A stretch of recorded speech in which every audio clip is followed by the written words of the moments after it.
Hey, welcome back to the Anime Den. Oh, except this probably may not end up in the Anime Den. I may actually stick this on a different site, only because this is a video blog.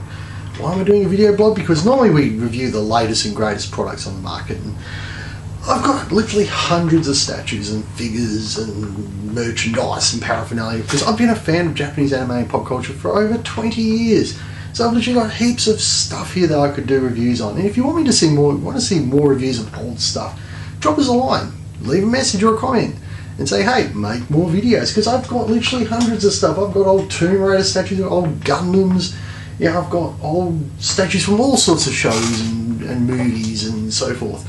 And some of them are really great and some are just really crap. You know, I think I've actually got a doll from Sakura Wars, which is really rancid. It's actually starting to rust. It's obviously the... But anyway, I'm digressing. I'm not heading anywhere where I'm going.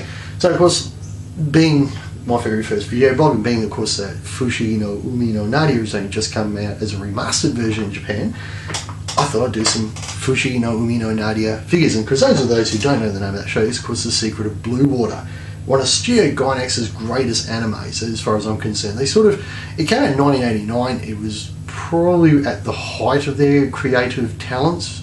It was sort of one of the last things they did just before Neon Genesis Evangelion, which really sort of jumped the shark. That was like their apex, and then they sort of went downhill from there for a very long time. And of course they have pulled it back. I mean, you know, people, you know, Gurren Lagann and Panty and Stockings with Garter Belt have been huge successes in Japan, and of course overseas. So, you know, they have pulled it back. And of course, seeing a remastered version of such a classic anime is just great to see. And of course, I've got the original DVD box set. Oh, hang on, that rotten light. And of course, this was the ADV release. It comes in a nice little sort of tin box, and it's got about 11 volumes in there, which is great. It's fantastic. So of course, the statues. So back about 20 years ago, I suppose, probably about 1992, 1993, of course, I picked up one of the original Nadia statues.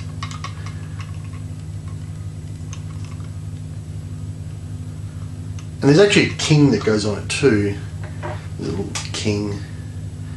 Because for the era, being that was sort of early 90s, they're actually not too bad. I mean, they're no frill statues. I mean, you know, King obviously just has a big hole in him, obviously a big casting hole, so there's no real definition of frills to it. It's just, it's a, you know, it was 1992, 1993 sort of thing. And of course, it's made by, where we go, Sukuda Hobby out of Japan.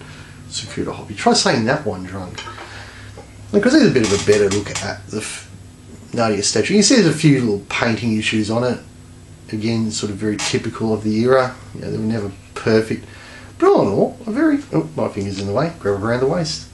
A very nice statue. Because the feet, you know, has that nice little lean to it, and she's got a nice little wave out. And the stand they came on, the stands were very rare back in the day too. There's a very generic, nondescript stand. There's absolutely no definition to the stand whatsoever. It's just a very basic stand with the clip that goes around the waist, but of course it does present very nicely in a display cabinet with all your other figures.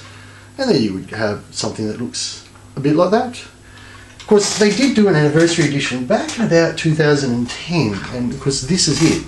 Now the first statue is about 12 inches tall, I suppose. This one's probably about 6 inches tall.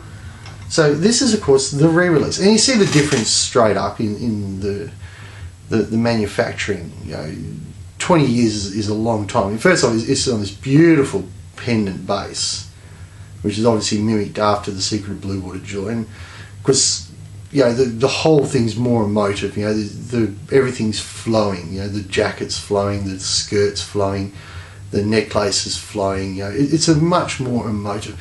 And I actually think this one's a bootleg. I don't think this is actually the original one. There's just a few little tells on it, but you know, still a fantastic statue from the time.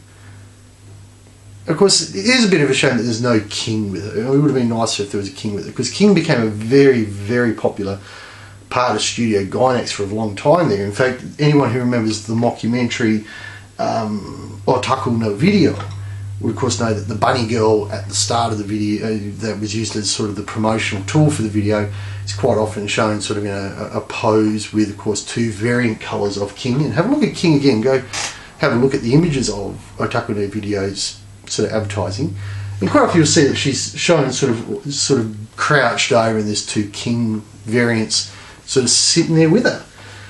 So that's, of course, the Fushigi no Umi no Nadia statues. And again, very nice statues. Very cool statues. Anyone who's a fan of Fushigi no Umi no Nadia would know that, because it's quite hard to get good, tall statues. I mean, Gynex has done a couple of releases over the years. They've done some, Gashapon figures and varying other sorts, but it's very hard to actually get hold of good quality Fushigi no Umi no Nadia figures. So thank you very much for watching, and hopefully I'll come up with some better crap for next time. Thank you. Bye.